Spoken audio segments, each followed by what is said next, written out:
Autism spectrum disorder is a neurological diagnosis most often provided to younger children, especially boys, that affects an autistic person's ability to socialize with other people. Over the next half hour, you'll hear from people on the autism spectrum and their advocates, their stories, their experiences in their words. My name is Schaeffer. I am a full-time student at Roanoke College. I am also used to be considered high-functioning autistic.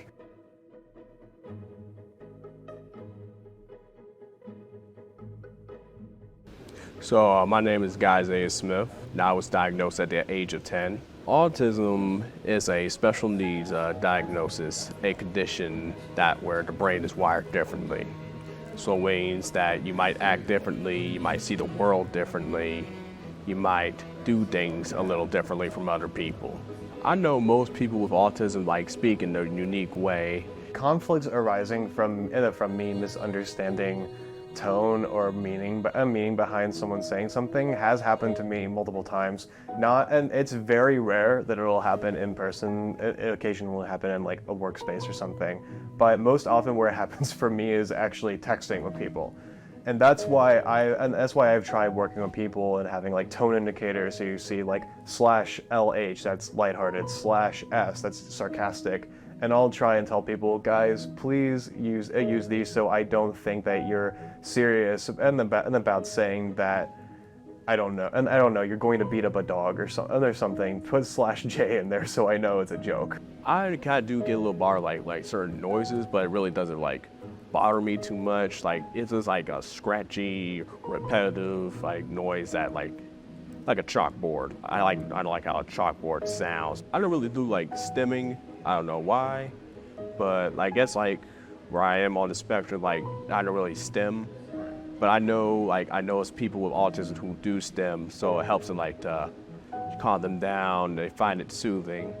Because it may be different for other people, but for us people with autism, it's more of something that makes us comfortable.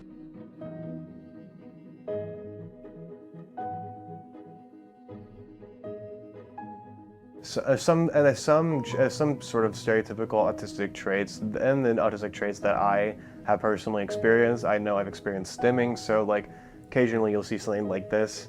And like this, usually autistic, especially younger autistic people will do some sort of motion with their hands or their legs to calm themselves down. This is why fidget spinners exist. From what I know about stimming with my own son was that's what made him comfortable.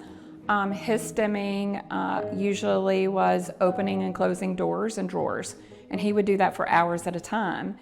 And his lack of verbal skills, his lack of ability to say to me, this is bothering me, or there's too much going on in this room, always often resulted into self-stimulatory behaviors. And that's just how he, calmed himself. And my mother will probably share this story as well, but the reason that she sought a diagnosis that eventually led to Asperger's syndrome, what is now ASD, was because for a little while, I think I'd say I was 2 or 3 years old, that I was starting to learn a little bit of English. I was saying mama and that sort of thing. But that started changing, and I stopped using those typical words altogether, and I started kind of making my own language that I would use to communicate with people as though we were having a normal conversation. We actually called it Carterese. That you could tell that there were words that he used for certain objects, and he used it repeatedly. So it was something that he created his own language. And very much so that he's, it's like somebody speaking Chinese in the house of all English-speaking people, and there's a lot of frustration there because until you start learning some of the same words to get along, you can't help but be frustrated. You can't get your point across.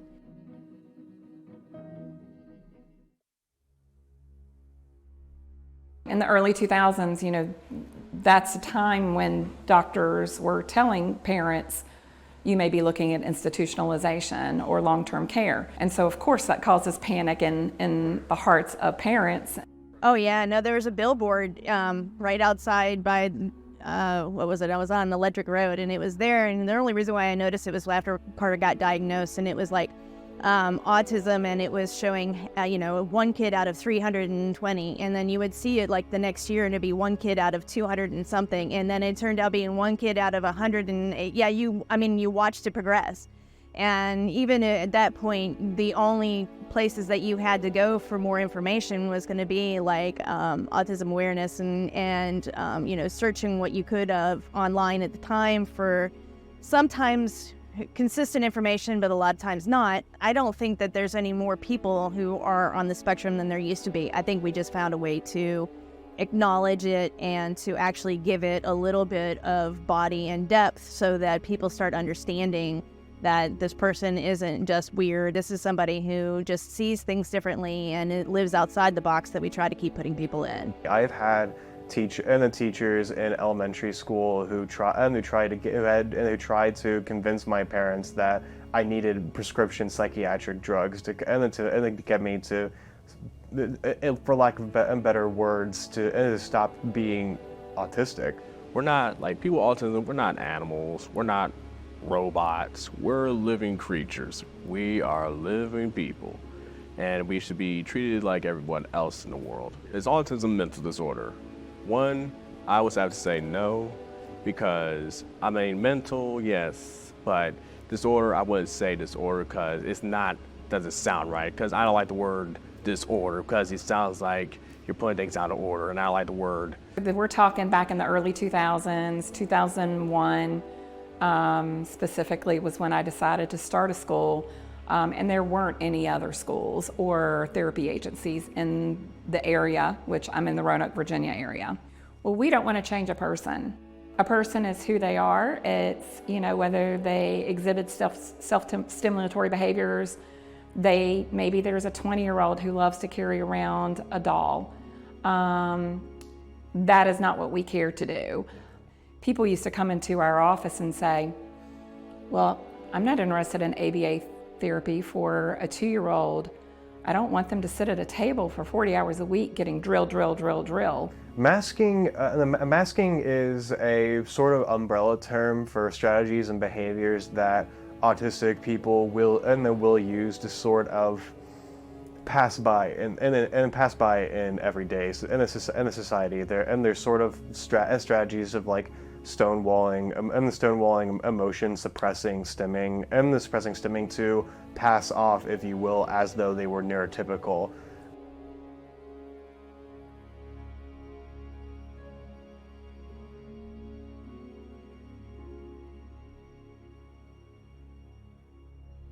It breaks my heart. It really does. It breaks my heart. And it's kind of the same concept if you were to think of it from a typical kid standpoint, is whenever the parents are trying to teach this or make this kid play football who doesn't want to play football, is that you force them to play football, you force them to play football, you force them to play football. So you're forcing this kid to have this, to be a different person when all they want to do is play soccer. Can't force a person to be something that they're not. And when you do that, you just start this person bottling themselves up and bottling themselves up and bottling themselves up into something that's just going to explode at some point. It's going to pop. I can very easily imagine someone having a crisis if they mask themselves for so long that it becomes hard to distinguish between their true selves and the mask they put on in public. Well, applied behavior analysis, what we call ABA for short, is a science, but it has evolved greatly over the years. Play-based, and the person was moving from place to place. They were smiling, they were having fun, they were determining what their reinforcement was. I think was kind of a shock to people. They were like, this is not what I read ABA is. And we were like, that's because it's unique and it has evolved over the years and it's not punishment oriented. So I think there are a lot of misconceptions out there, and of course, from program to program to program across the world, it can look differently. Adjust behavior, not who the kid is. So one of the things whenever I first started learning about Carter and Asperger's and autism was that they're not very affectionate. And at that point, what they're saying is that these kids aren't very affectionate, that they're not very focused on people, they don't make eye contact. So one of the things that I started working with him immediately was whenever he would come into a room, he would hug the people that were in the room, or whenever we left, he would hug the people whenever we left. Or whenever I needed to have a conversation with him, I would ask him for his eyes. I mean, for years, I kept saying, Carter, I need your eyes, Carter, I need your eyes. It's just to help him know that was at least appropriate behavior in those instances. Child is having trouble with schools or having trouble with interacting with other people. If he's doing this and that, he or she are doing this and that differently from other kids that aren't really like any other kid would do or any other person would do. And the best time is to get the diagnosis. And the best time is to do it soon. So not later, but do it as soon as possible. So that way you can help your kid. There are a lot of parents that don't want a diagnosis because once you have that diagnosis, this is something that's going to follow him for the rest of his life. So that's the stigma that a lot of these kids were living with, is that their parents were more worried about this thing being associated with their child. And I don't think that was, most parents' take on it. I think as a parent, especially whenever you have a kid that it's, like we'll say non-traditional, that it is hard and you don't know the right move. And especially if it's the first kid that you're guessing at so many rights and lefts and where do you go in the middle, and it's hard to make that right decision. I was blessed with the fact that I did make the right decision. I think his entire school career, him having a diagnosis helped him. And I think it also helped that he had a way to learn about that community and who he was. He takes a lot of pride in saying that he is on the spectrum and that is part of who he is. It's just like him having brown eyes, that's part of who he is.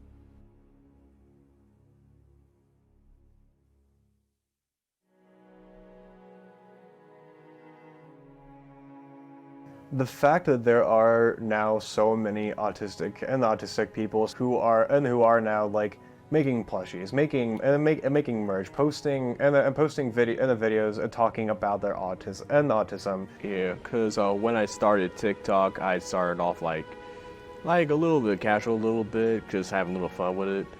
Then I later started doing more autism stuff. Then I got more into the singing videos. Some people want all, but I don't want nothing at all. If it ain't you, baby.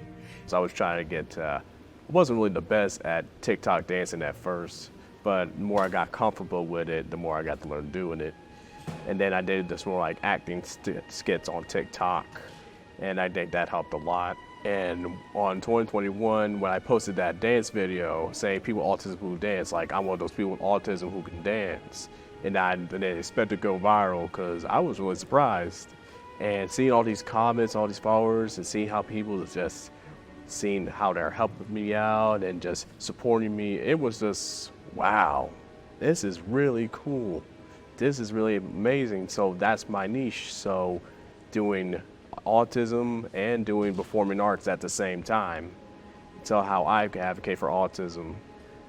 And that was like one of the best things in my life, so I stick with it. 2 years ago, I noticed someone said like on my post on my live stream on TikTok, said like the puzzle piece is the symbol of hate. And I don't know why they said that, because when I did my research, I saw people with autism posting saying, don't use the puzzle piece, don't use the puzzle piece. Today, the puzzle piece is like a harm symbol that they say is a missing piece that needs to be cured.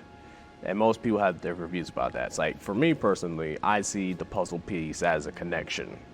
That one day that people with autism, neurotypical people can come together as one. Because the people, you are a important piece that you are. You're connected with your family, you're connected with your friends. Because if without that connection, that's missing. But you have to find all the pieces together. That's how you put it. That means you're the whole picture. I wanted to make sure I keep advocating for autism as much as I can, because it's like so important because like I've seen people on school start treating bad and everyone like in different communities and jobs because I feel like it's so important that people also have acceptance. And yeah, it is going to take a while. Those things take a long time. Some people will accept you, some people won't. But people who really matter to you, they will accept you. I think and I think overall, generally speaking, it's a very positive change and compared to what representation of people like us used to be.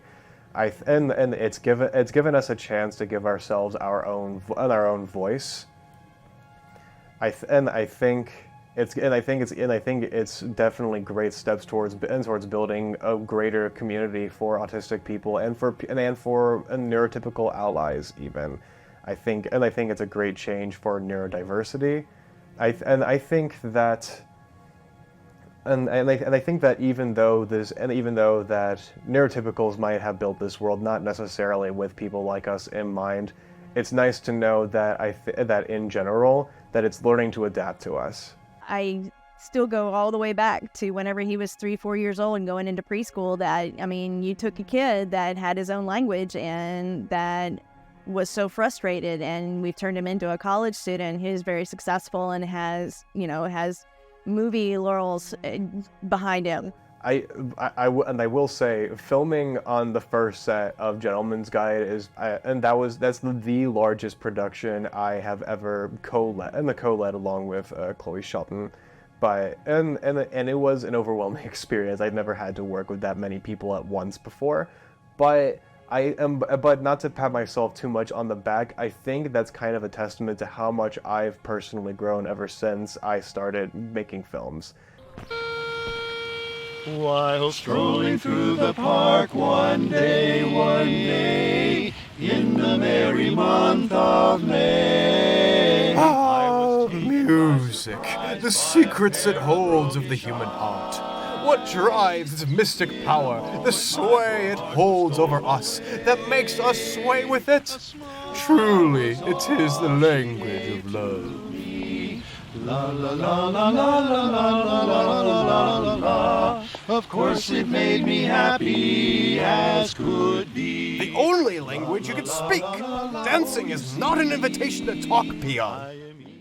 So whenever we did the premiere for Gentleman's Guide, but we were over in the corner and we were getting things together, and that things were running a little bit late. So Carter was out talking to all the people, that he knew and the people that he didn't know. And at one point, somebody had to address the group, and Carter came out and Carter addressed the entire group of people, letting everybody know that there was a little bit of technical difficulty and that it was going to be a few minutes, and he just thanked everybody for being there, etc., etc. Rachel and I were bawling. I mean, we were crying. It was so cool to see him just do that. That he got in front of a group of people. Not only did he get in front of a group of people, he spoke eloquently. He came across and had made his points, and he was just fantastic. I mean, it didn't matter what the movie was. We were proud of him, that he stood up in front of a group of people. That was so important, and that was such a huge milestone to acknowledge. And that we had that moment in time to, kind of put that stamp of approval on, okay, moving forward type of thing. I mean, we need to learn. The most intelligent people that I know are on the spectrum. They truly are. And I feel like we've come a long way in this world, and we still have a very, very, very long way to go. And part of it's educating people and, accepting. And why I feel like I want to start putting myself out there and sharing my stories like all over the world is what I dreamed of. The helping people with autism feel like they matter, that they deserve the good things, that they deserve the love, support that they truly need. And that's what I wanted to see, because I want to see more people with autism singing, have singing careers. I want to see them doing it in movies and win Grammys and Oscars and Tonys and Emmys. I want to see more NBA players with autism, NFL players with autism, and the list goes on and on and on, because I want to see all those things, because I've seen a lot, but I feel like it needs to be seen more. It needs to be seen more, because they're making the difference. They're going beyond the spectrum. They're going beyond the stigma. They are doing their thing. And I've seen so many people doing amazing things. And it makes me so proud of what they're doing on this day, helping people who understand what they can do, helping other people with autism know they can do it. If they can do it, they can do it. Autism spectrum disorder is, legally speaking and medicinally speaking, it's a disability. But I think it's easy for people to look at that word and think that, and that means that they're incapable of some things. And sure, that may be true. All my life, I've struggled with a stammer, and God knows I probably will for the rest of it. But even though I may struggle a little bit to talk straight sentences without having to repeat myself, or that I am a little worse at relating with people who are unlike me, that has not prevented me from being able to become the man I want to be. And I don't think that should stop anyone else either.